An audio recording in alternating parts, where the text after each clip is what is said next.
Hey everybody, it's Jason Blaha here. You guys know what time it is. Time to talk about current events in the online fitness community. And a number of people have linked me a video that Greg Douchette did covering Jeff Nippard, in which he told people not to train like Jeff.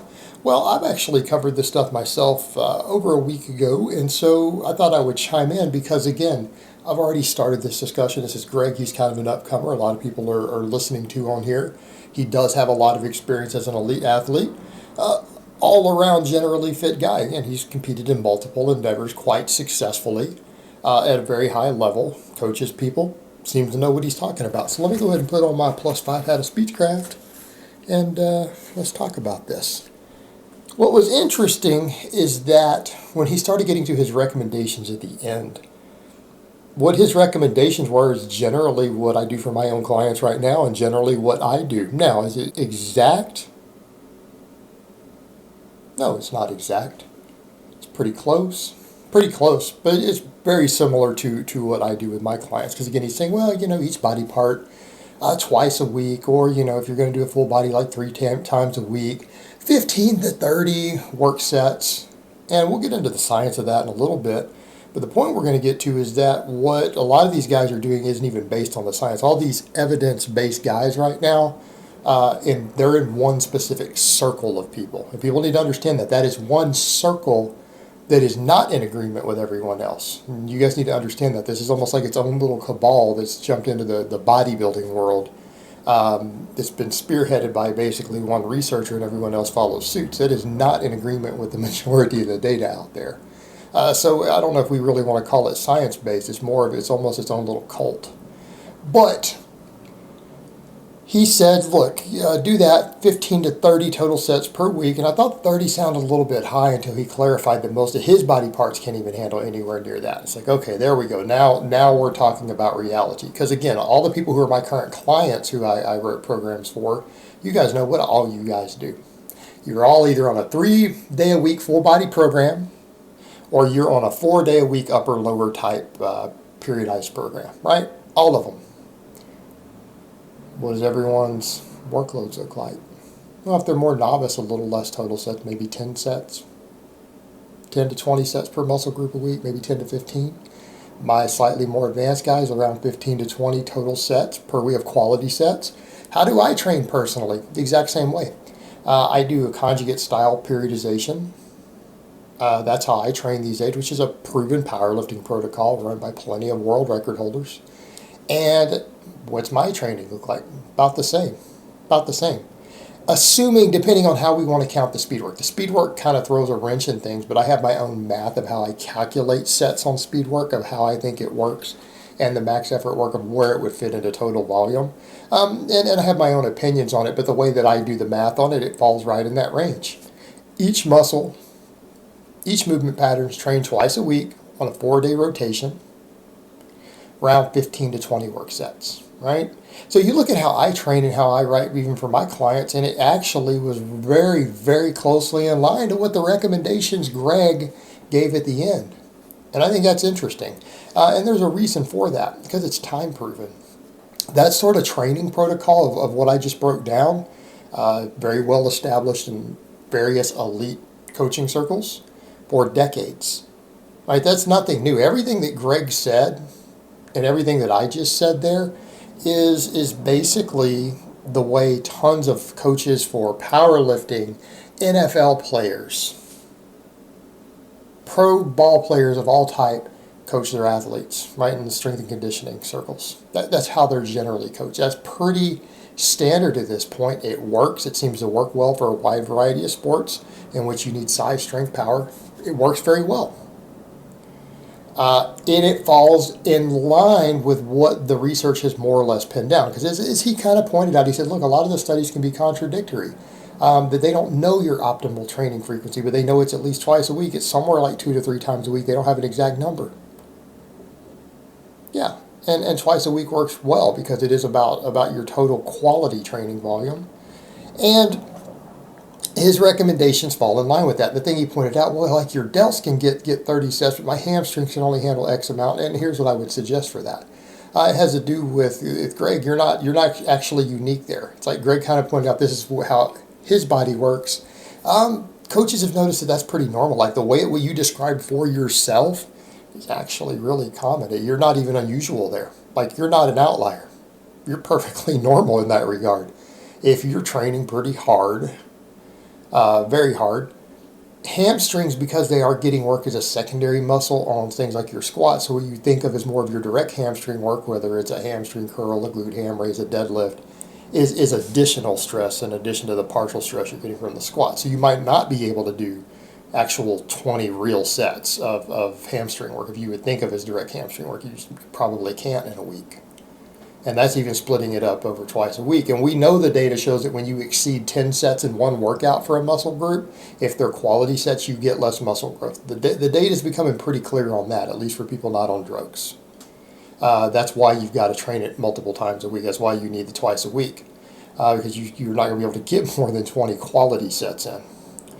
So we've got that situation, and then he described, well, the shoulders can take up to 30. And again, that's perfectly normal. It has to do with the way the load gets dispersed among the three hits. Right, you're not doing 30 sets for just your side delts, probably. And if you are, you're probably on drugs. But if you're talking your total delt training, not that uncommon. And even the side delts, a lot of times handle up to 20 sets. Even quality sets. It's just a very high threshold and very high work capacity muscle. Delts can take a lot of work. They seem to recover from it quite well. So Greg's not even unusual. It's like it's what he's noticed for himself. He's perfectly normal. He's normal. He's not as superhuman as we thought based upon that. So his recommendations are more or less what I personally do, usually what I recommend. And again, it seems to match both what strength and conditioning circles do with anecdote, and it seems to match pretty close with what a lot of the scientific literature is showing in terms of just muscle growth and strength gains. So he's not unusual there. But the thing that he kind of pointed out is that the problem you get to is that Jeff and Eric Helms are pushing this limitless junk volume stuff. And he also talked about the fact of how are they even determining volume. And that's kind of the problem I have when we start talking about tonnage, and that is an issue when we talk about tonnage in terms of volume. You know, weight times reps times sets. How far are you moving it? Are they quality reps? And that's another part of the literature that's getting missed in all this.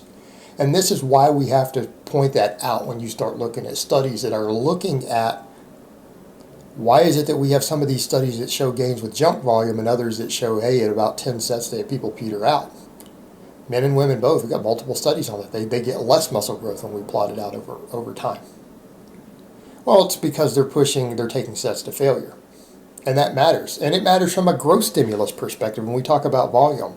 Junk volume, if you're just doing a bunch of junk sets, you have to do more sets to stimulate muscle growth. You have to. And it's because what we know based upon a lot of the research that's emerged over the years, the only reps that cause muscle growth, all right, let's say this again. The only reps that cause muscle growth are reps that are within 5 of failure. So in other words, if 200 pounds is your absolute 10 rep max, that's all you can do. You cannot physically do an 11th rep. Even in the scenario where Greg described, if he has a gun pointed at you and says, if you don't do an 11th rep, I'm going to shoot you, and then you fail the 11th rep and he shoots you, that was your 10 rep max because you were not physically capable of doing an 11th rep even when your life was on the line. Okay, 10 rep max. Say it's 200 pounds. You don't start stimulating any growth till the 6th rep.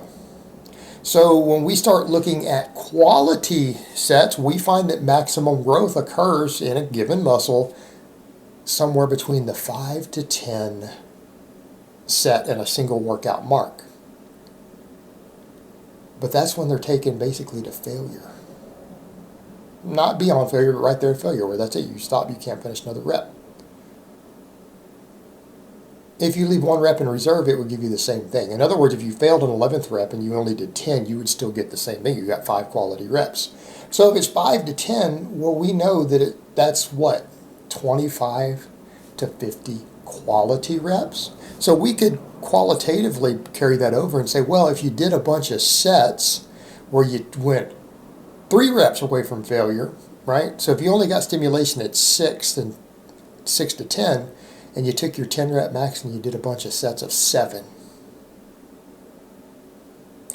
you're only getting 2 actual training stimulus reps per set.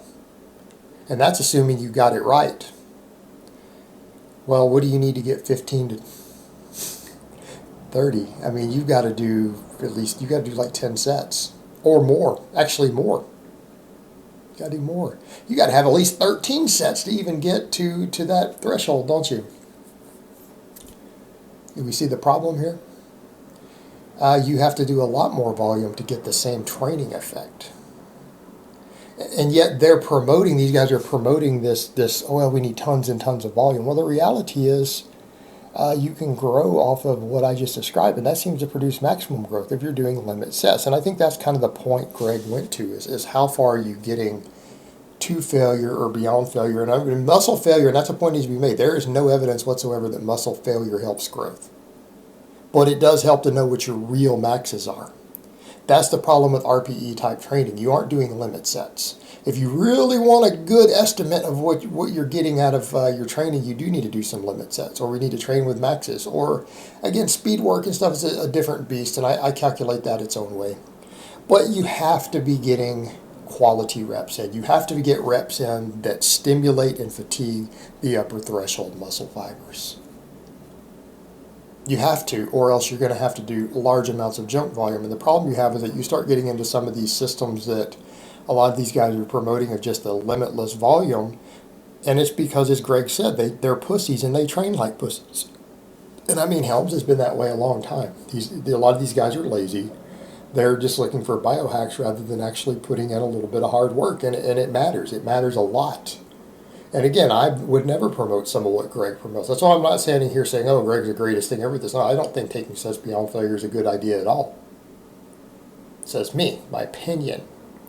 And I would say that maybe his drugs and genetics are allowing him to get away with that more. For most people, I wouldn't recommend that. But you better know how close you really got to failure. And you better have an accurate estimation of it.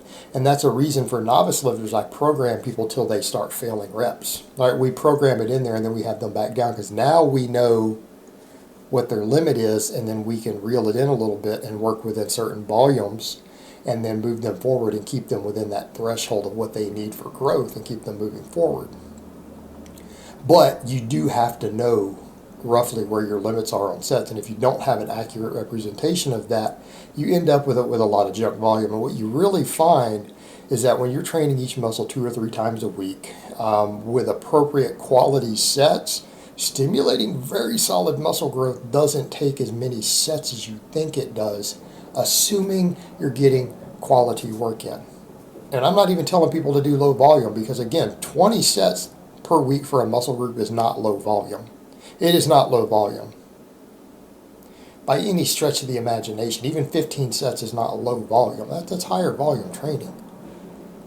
But they need to be quality sets. They really do. And most people are lazy about this. And that's the reason the really high volume training is coming back in vogue, because that circle of experts knows that their target audience who's buying their books and going to their seminars are lazy soy boy neckbeards who are scared to get under a heavy weight. They're scared to lift anything heavy. They're scared to train hard. And they just have them do more volumes. And hey, you can get the same gains just by doing more sets and goofing off and playing around. And they're going to do that instead, because God forbid they actually get under a heavy squat and do a weight or a number of reps with a heavy weight to where they might get pinned. That's scary stuff if you're that sort of personality. So therein lies our problem, is that they know their target audience. And so it really is not the best of information. It's really being done for marketing purposes, in my opinion, that group of researchers. Because it doesn't agree with everybody else. There's plenty of data that contradicts it. Alright guys, but that's really all I have to say on that today. I hope it's been informative, and I will talk to you guys next time.